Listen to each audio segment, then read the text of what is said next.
to Health System CIO's interview with Ed McCallister, SVP and CIO with UPMC. I'm Anthony Guerra, founder and editor-in-chief. Ed, thanks for joining me. Thanks for having me, Anthony. Always great to see you.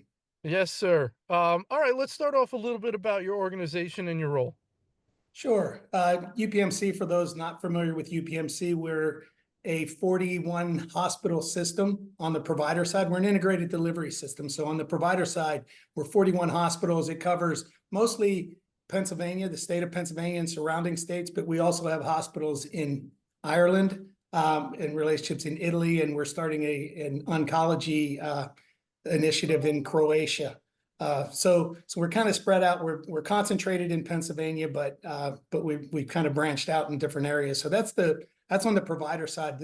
On the payer side, we're at about a little over 4.5 million members on the payer side, which is quite impressive. If you think about 25 years ago was when the health plan started up, and it was early on, it was just the health plan. It's become the insurance services division. We cover work partners, we cover community care, behavioral health, a lot of other insurance products within the insurance services division, but we're at about 4.5 million members now. It's split pretty close down the middle as far as revenue. UPMC's probably, we're somewhere in the vicinity of $28 billion in revenue, and it's split between the health plan and health system. We also have a commercial innovation arm called UPMC Enterprises, which we work closely with. And again, it's kind of a think tank, and we innovate through UPMC Enterprises. And the thought process is, if it makes sense for UPMC, it probably makes sense for other organizations. So we're able to branch off from there and have an offering outside of UPMC. So that's kind of a brief synopsis of who UPMC is and what we've become. A lot of growth over the past 20 plus years. All right, very good. Excellent. So the reason I reached out to have a chat is because you were named one of the digital health most wired organizations by Chime. You reached level 10, which is, I think, the highest level and one of only 26 organizations. So that's certainly quite an accomplishment. So, I just wanted to talk about maybe some of the higher level workflows or things that you have to do to get up to 10 and 9, and maybe talk about the ones you find more interesting or have been challenging, but yet you've obviously accomplished. So just wherever you want to start there. Sure. Yeah. 26 must be the lucky number this year. It's 26 years in a row that we've been named most wired, and there's only 26 health systems in the country. So we're honored to be there. And Anthony, many times there are awards that would be, I'll call them beauty contest. I'm glad I'm not the face for the beauty contest, but I think a lot of times there are awards that are less substantive, but I think this is one that we spent probably 5 hours with the folks from Chime. They went pretty deep with us. It sounds like an IT award. It's really not. It's a UPMC award. We had our clinicians, we had our nursing staff, we had our operations folks, along with the IT team, to walk through the different processes that take place and how they measured, did we meet the criteria to be a level 10 or not? So I had many members of my team that spent 4 or 5 hours to make sure that we answered the questions correctly and provided the information. But there were many clinicians, there were many nurses, many operations folks that participated as well. What makes it interesting is, and maybe we can get into talking a little bit about the journey we're on with in the EMR world. But I think what positioned UPMC to be able to, obtain the recognition that we've gotten is that we were an early adopter of the digital world. When you think back, and it seems like 100 years ago, but meaningful use was in early 2011, 2010, 2011. We were early adopters. So I think digitizing healthcare was extremely important to us. We were always supported as far as an organization from our board and our management team. So I think that investment has kind of led us to where we are today to talk about 26 years and only 26 health systems in the country. It doesn't seem as significant as it was at the time, but if you don't if you're not able to digitize, I don't think you're able to have the workflows in place, the different the different parts of the organization. And we say 26 organizations. It's that obtained it for ambulatory and acute care. So Hmm. it goes across the continuum of what we do. Hmm. So tell me about some of those higher level things, if you can, if you're familiar enough with level 9 and 10. Some of those, obviously, the higher you get, the more difficult we would think it is to institute some of these things. If only 26 organizations have reached that level, what comes to mind in terms of those higher end workflows that maybe require a lot of workflow reorganization or things like that? Well, as far as workflow, so to answer the question, I think it starts with what UPMC does, which we have the patient experience, and we're committed to a patient experience. So if you Hmm. walk through a patient experience and what it means when we say life-changing medicine and all the, what UPMC's taglines are and what we truly do, Hmm. it's where it all starts. I can Hmm. tell you our CEO, Leslie Davis, does not start a meeting normally without reminding us like why we're here. There's a lot of noise in the marketplace always. There's a lot of shiny objects, but we're here for the patient experience. We're here for life-changing medicine. And I think that's where the level 9, level 10 focuses on what are those, without getting into like the weeds of a Hmm. workflow. But it's Hmm. really what workflows take the patient from their needs to the delivery of that care, and what are the technology components in between? What are the workflows that we have to put in place with operations? Who needs to be involved? What level do they need to be involved with? And then the patient satisfaction at the back end of that is probably the differentiator between level 9 and level 10. How many seamless handoffs happen Mm. as far as Mhm. information flow through the experience of the patient? What makes it extremely impressive, I think, on the UPMC front is that we are currently working with 9 EMRs, 9 separate EMRs.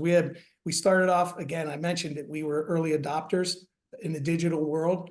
Well, we went best of breed at the time. Cerner had the best inpatient EMR. Epic had the best ambulatory. As a matter of Mhm.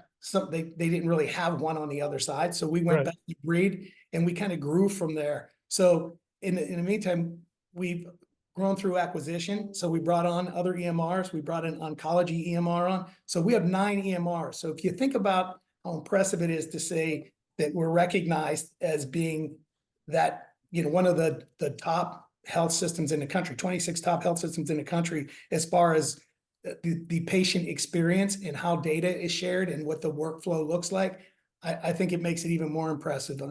We're actually on a journey now to get from the 9 EMRs to a single EMR, and that's exciting. I hope we get a chance to discuss that a bit as well. Is that gonna be, and forgive me if I should probably know this, is that gonna be on Oracle Cerner, or is that going somewhere else? No, we decided on Epic, and Yeah. it was probably less that Oracle Cerner didn't do what they needed to do, but it was more that we like the roadmap that Epic has in place, and as far as the direction of the organization. I think I'll speak openly about it. I think Epic at one time wasn't as open to, or they weren't as open a platform as to Mhm. working with others.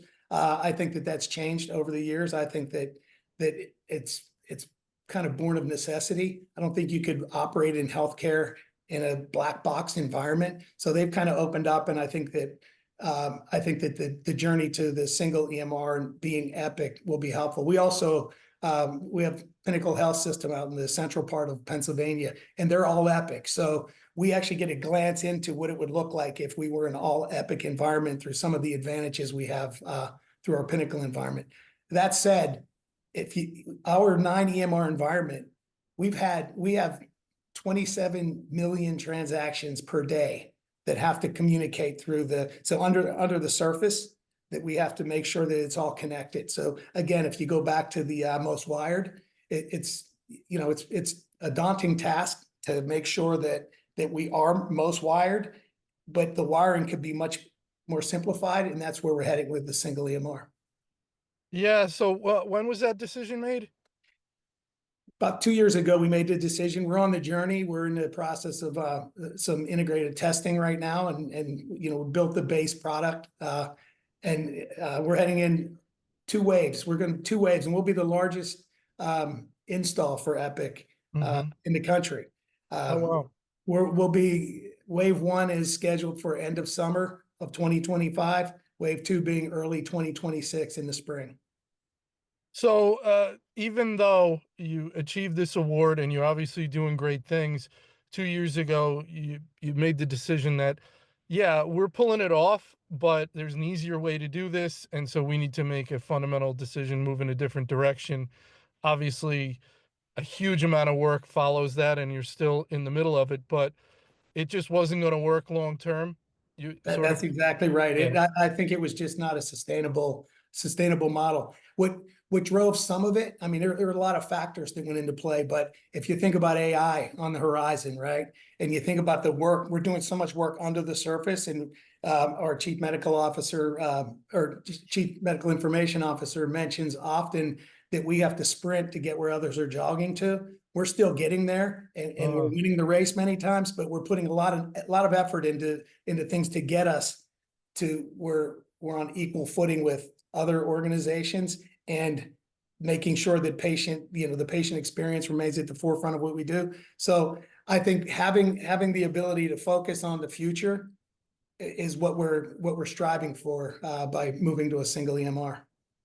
so one of the big things I've been talking to a lot of people about, is the idea that, let's say you're in that Epic environment, right, which a lot of folks are, there is still this pull, especially on the part of users and those in the innovation space, to venture occasionally outside of the Epic suite and pick a best of breed niche vendor. Um, and there's that pull, there's that tension between, perhaps you could say, more of the centralized IT function that is desirous of staying in suite, because we have it and it's there, and there's these concepts of, well, it's going to do 80% of what you want, and the users may say, well, it's not quite 80%, more like 30%, and we want this there's this tension, this push and pull, there's trade-offs. So even that when you're fully implemented on Epic, you're going to face these same things. What are your thoughts around that general concept? It's a great point because we have that. We're not unique in a way that doesn't happen. What we're doing with the right approach is that we start at a higher percent than 80%. And we say, look, Epic can do these things. And then it becomes a question of, it can do these things, but is it doing it in the way that is satisfactory to us and our patient population? So we we're driven by our clinical and operations folks to decision making in IT. Like I see my job as making sure that we have a secure environment, and that we're doing everything we can to make sure that we remain on the, as part of the most wired organizations, and doing what we need to do and executing on what we need to do. Many of the strategic decisions and the strategic discussions happen with our people that are closest to the patients. They're at bedside with the patients. They're in the offices with the patients. So they understand exactly why this may not be the best solution, even though it's part of Epic, and that we've purchased it as part of our package, our suite of offerings that we have. So I don't think we don't have that discussion. I think the key is who has the discussion, at what point in the process do you have the discussion, because it's much harder to rip and replace than it is Hmm. when you're building. So we're being very thoughtful as we move forward. I think there were an extraordinary number of decision points that we make as part of the Epic implementation. I mean, it's you know tens of thousands of decisions that need to be made before we even build the base product of what we're building. So that's the time to have the decisions, because then we come out of the box with a more solid structure as to what we're trying to do. So yeah, so long-winded answer to your question. We have that discussion. I believe we have it upstream enough that we're able to build the right product and the right solution, knowing that if we get 90% there, 95% there, that's a good thing. And if we have to have the discussion around an additional 10% of best in breed, then we're prepared to have it. Yeah, I think it's fascinating, that you really have to get the governance structure right to get these decisions right, because the users are going to have their perspective on their percentage, whatever you want to call it, right, about functionality. But they're not going to have a vision into certain things like the cybersecurity viability of the niche product, right? That's got to be evaluated. That's There's right. the initial upfront costs of the software versus getting it from your enterprise suite of your EHR vendor. But there's also the long-term cost of ownership. There's integration costs if you go outside a suite. So there's things that need to come into the decision that the users won't see or know about. That'll only be on the IT side. And there's things that have to come into the decision that the IT side has to learn, or whoever ultimately is going to make the decision about usability that IT will never understand because they're not in there using the product. So you have to figure out how to get all this into the decision point and in front of folks who can actually, someone or some group has to decide, yes, which one we're going to go with. So it's kind of interesting to me how that all gets bubbled up. No, you bring up great points, and if you think about some of the cyber incidents that have happened recently, a lot of it is third party and fourth Right. party issues, right? So we try to cyber is at the forefront of what we do. It truly is. I mean, you're right. You're right, Anthony. The users are going to understand what's comfortable for them. They're going to understand what's the best for patient experience, but in front of all that is the cyber considerations and the security of the data, because we're doing it maybe behind the scenes, but we're doing this for the patient experience, trying to secure the data in the best way that we can to keep their information safe. So we'll have that conversation. It's probably not as interesting necessarily to everybody, but it's extremely important. And again, it's at the top of our list of things that we look at when we're making the decisions to move outside of the solution that we're building. And again, what helps is having an all Epic. We have five, six hospitals that are all Epic, right? So Hmm. we're able to compare like a third party or a best in breed app with what's actually happening here versus Hmm. it's not a sales conversation. It's an actual conversation because we know how it's working today because we see it. So I think that makes it a bit easier. That's an advantage we have as well. Yeah, it's very. And the other thing that could come up there is, um, there's this dynamic of, well, we'll go with a niche product until Epic, for example, gets their product out, right? So there's a timing thing. There's, okay, we're using it, and then there's someone has to be evaluating the Epic product, which you're not using in this scenario I'm describing, but it's either in development or it's been launched, and someone's watching the functionality, and once that functionality equals or perhaps overtakes the niche product, now we're going to go in suite. That's exactly right. And when we started the conversation with like moving to Epic, and it wasn't necessarily looking at Epic at this point in time. It was Hmm. looking at the roadmap as well and knowing where they were heading on the roadmap. And there's some exciting things that they're doing around AI and around analytics and just the opportunity because they have kind of created a bit of a dominance in the marketplace. And knowing that you have kind of the ability to understand what advantages that brings is helpful as well. So you're right, but it was as much the roadmap of Epic as it was like the out of box Epic on December 11th. Hmm. And I have heard this sentiment expressed that, and you echoed this, you certainly have to be willing to go out of suite. You don't want to be completely in suite probably ever, because then what are you doing? I mean, you give up some of your, perhaps your, if this is a word, innovativeness.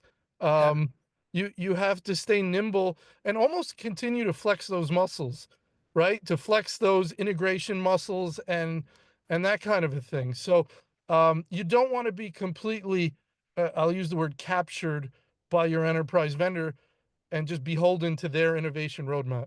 that's right. And I think that when we go back to talking about most wired, I think that that's not a characteristic necessarily of somebody that would be on the list. We Hmm. have, I mentioned UPMC enterprises, right? Yeah. So they're constantly evaluating products that are out there and investments that we could make in companies that are up and coming. So we're kind of the alpha site for some things that they have coming on there. Say, hey, this is interesting. So they're able to vet it through the UPMC. So it's a good model to cycle through innovation as you mentioned, I'll give you an example. We're doing some things around ambient listening today, right? And I think there are companies that a lot of people are doing it. A lot of people are in it. So we actually are interested in evaluating them alongside one another. So we have 1,700 docs, I think, today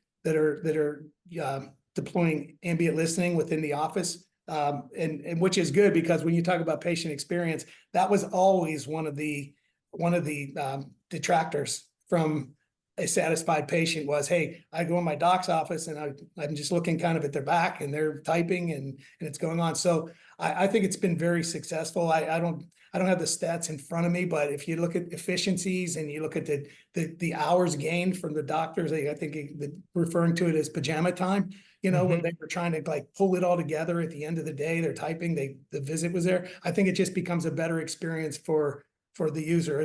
We're not looking at Epic to do that for us necessarily. We're looking at that piece of the patient experience being unique to UPMC and how we're using it in today's world. We're not the only ones doing it, but I think that we're doing it in ways that are a bit different than others, and they differentiate us in the marketplace and allow us to continue to innovate. Regarding the ambient listening, at least anecdotally, and from the sense you get, is this completely transformational, life-changing for the physicians in terms of pajama time, documentation, being able to focus on the patient? I think it's a win-win. I think the physicians always wanted to focus on the patient, but at the same time, they had a task to do. So we eliminated the task so that they can do what they went to school for and what that they're trained to do, and what the Mhm, patient wants them to do is to listen. So I think it's the toe in the water as far mm, as like a lot of the AI initiatives that are out there, or the early adopted AI initiatives that are out there. But I do think that what it does is it demonstrates what could be. mhm. And I think we've been extremely impressed with how the technology has been used, how the technology has been adopted, and the outcomes as a result of the technology. So again, when I said win-win, I don't see a downside. I mean, you get the permission of the patient, prior to the ambient listening process taking place. So I think they understand what's going on, understand it's for the benefit of the patient, and it ties exactly where we wanted to tie in with the patient experience. Yeah, so you mentioned sort of patient experience is your, guiding star as an organization, which is good. But would it make sense to say you kinda need 2 guiding stars? One would be patient experience and the other one would be clinician experience? Yeah, so we say patient experience, employee experience, like, and the clinicians fall within the employee experience. So we Mhm, focus on each.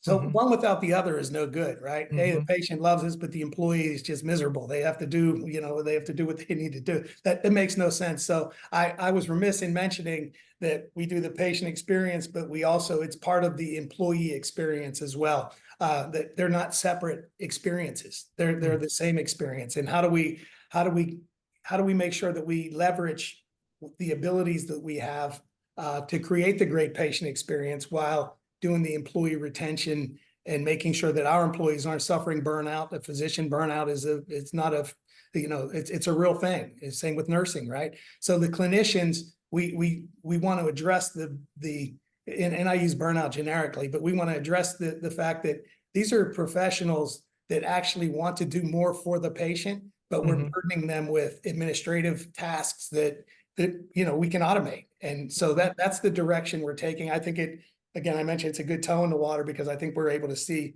outcomes of what the future could potentially hold. You mentioned, we talk about ambient AI, ambient listening a lot with the physicians. I've seen studies about how the physicians are embracing it. It's being rolled out to physicians. Where do you see this coming in with nursing? I mean, we think it could potentially, I mean, maybe it's because the physician engagement is very episodic. I'm going to sit down, I'm rounding, I'm going to turn it on, I'm going to have our encounter, I'm leaving. The nursing is almost a constant engagement with the patient. Maybe it makes it a little different there, but where do you see, nursing figuring and perhaps being able to leverage this technology?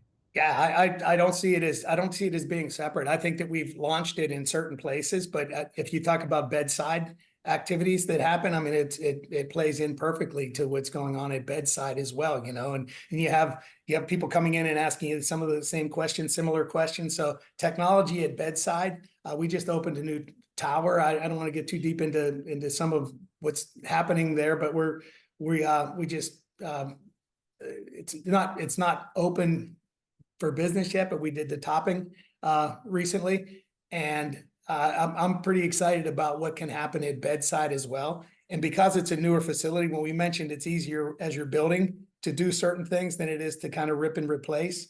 Mhm. I think that we're going to have a good test bed, if you will, to understand like what could be as far as nursing, as far as the bedside care that's happening with patients, because it's you know, Anthony, that's a big thing. That's a big deal. I mean, it's, you know, as far as the patient experience, they're in a place that they probably don't want to be, and how Mhm. do we make that experience as good as it could be at that given time, depending on what care that they're receiving.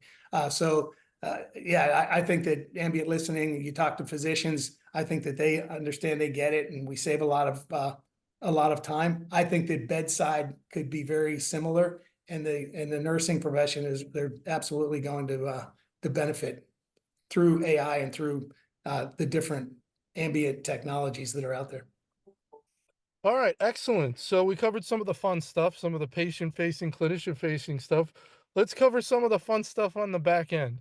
And maybe a technologist is likes to play there as well about like infrastructure and making sure the everything that underlies these higher or higher level, whatever you want to term it, technologies is solid. What are your thoughts around making sure, and I don't know if this is an issue anybody has, but making sure you don't take your eye off the infrastructure ball while you're focusing on some of these AI type technologies and digital experience, you know, making sure that you're taking care of that foundation and that it's up to speed and up to date and modernized and ready to handle these things we want to lay on top of it. No, it's a extremely valid point. And one thing I'll lead with is UPMC's never been shy about investing in technology, and have never been shy. And when we talk about technology, you know, you talk about the sexy things that are out there, whether it's ambient listening or some things that are kind of up and coming. We have a commercial grade network that we invest in heavily, and our infrastructure. Chris Cormody is the head of our infrastructure group, and he does a tremendous job of making sure that the infrastructure as a chief technologist is in place and we have what we need. He's also responsible for our cyber world, right? So I mentioned that's, to me, I talk about the other things, but where my focus is around our cybersecurity efforts, our network efforts, making Mhm. sure our data center is secure, and we're doing what we need to do on the data center side. The things, again, that less people are probably interested in talking about, but they're extremely important, and they're very important to UPMC. We have 20, right, somewhere around 2,800 IT professionals.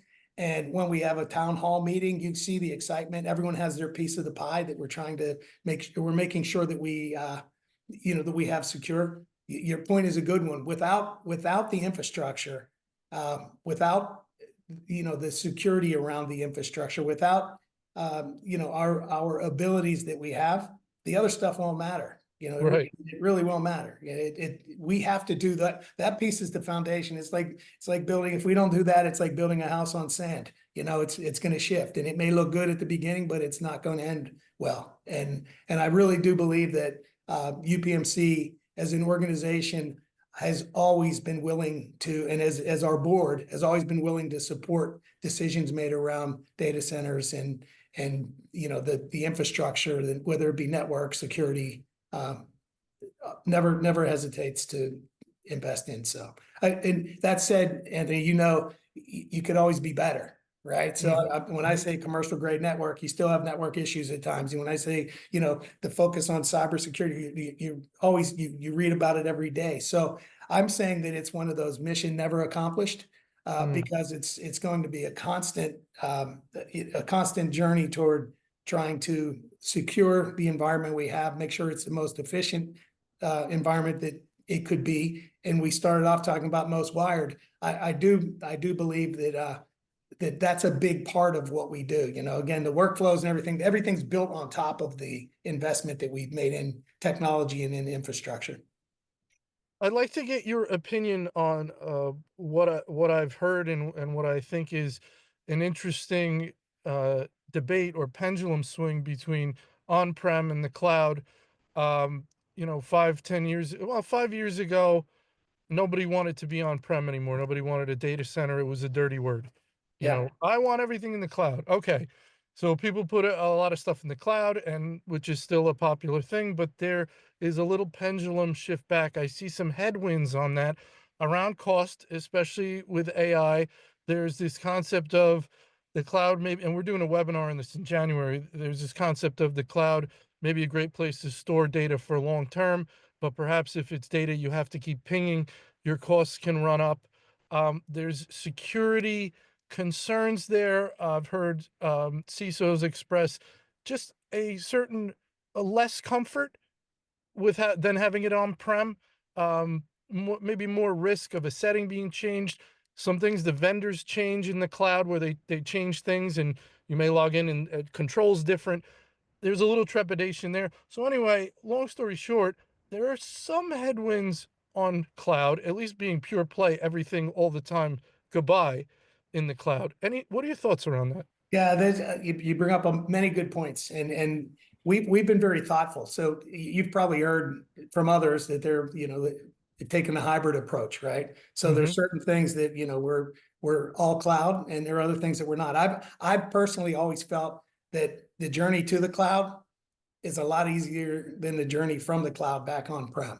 It just is, it's built that way, and I do believe that.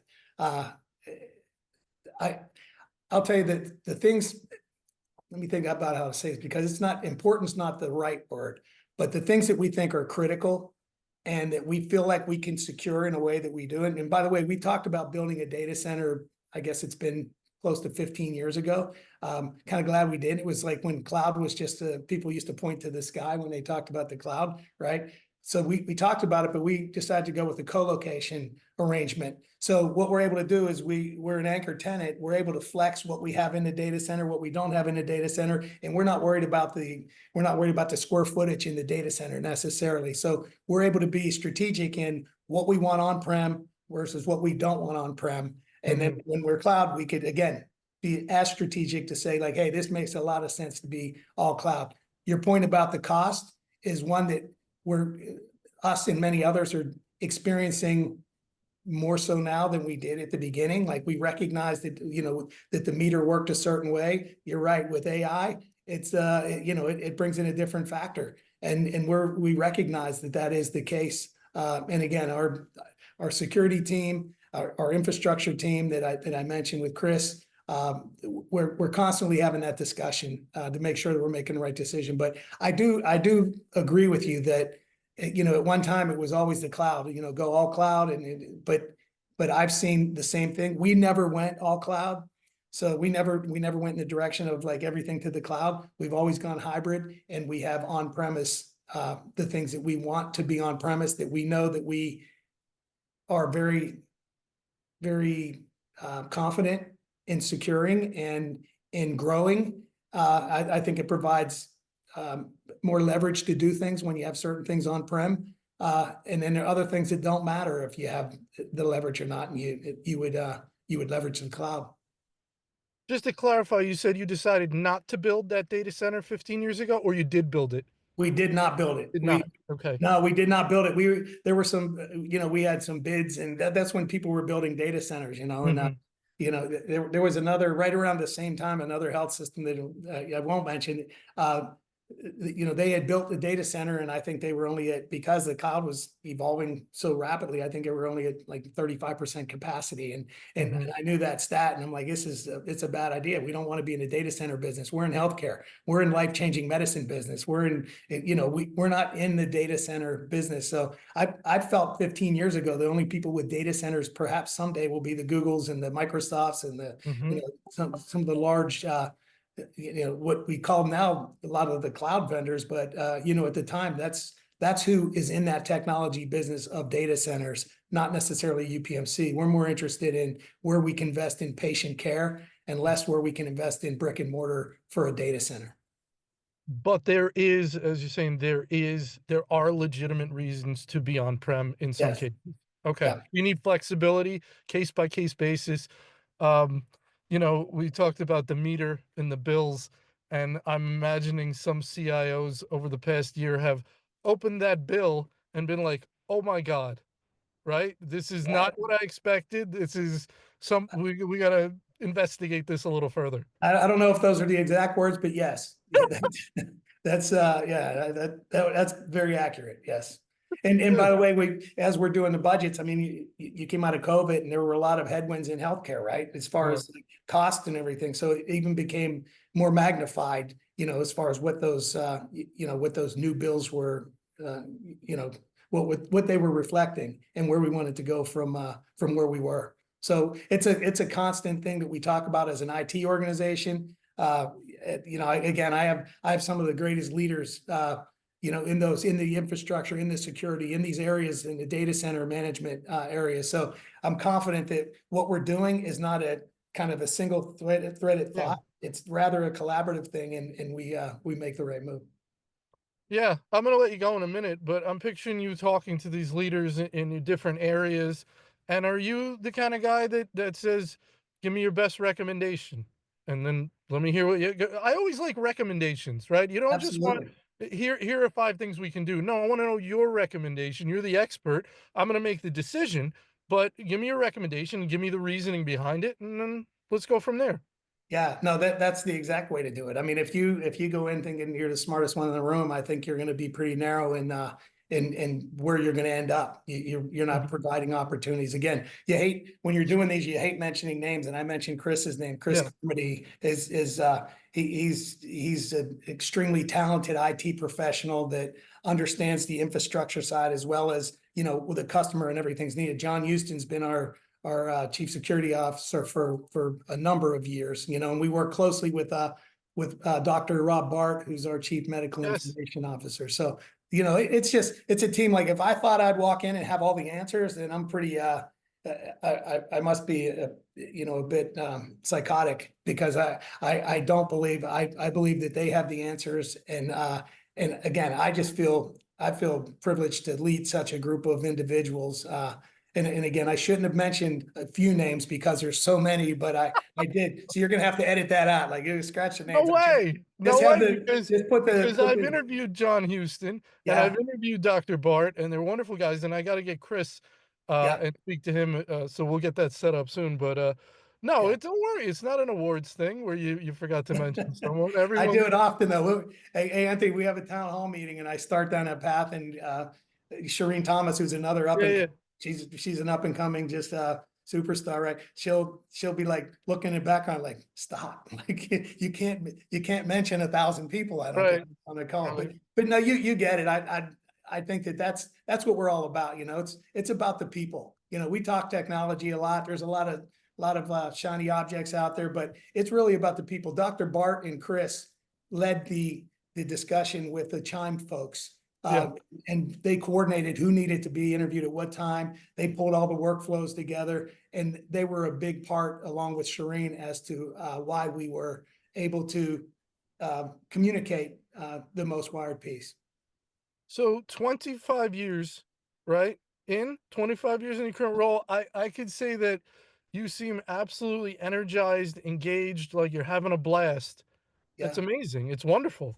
It's an exciting time. It's again, I mean, we're down the road on our most transformative initiative probably in 25 years Mhm. with the move to and we call it Bridges is the initiative. And that part excites me as to what we're going to be because it eliminates a lot of the efforts that are happening under the surface. But what really excites me is where we're going to position ourselves to be in 2026 and beyond as we start talking through what the future holds, what this new platform with our platform could provide for us, whether it be, analytics used to be the buzzword, now it's AI, whatever it is. I just know that we're going to be in a position, because I mentioned earlier, we're an integrated delivery system. And when you get a holistic view of a person through through the payer side, through the provider side, and you have like enterprises on the innovation side, I just think it's hard not to be excited. It really is. That's wonderful. Ed, I told you I'd keep you a half hour. I completely lied, but I'm gonna let you go there. That was absolutely awesome. I want to thank you so much for your time today. Thank you, Anthony. It's great discussion. You had some great questions and great insight. You have me thinking, on a couple fronts. So it's not easy to do. No, That's awesome. I Have a great appreciate day, it. Ed. Thank you. Hey, thank you. Take care.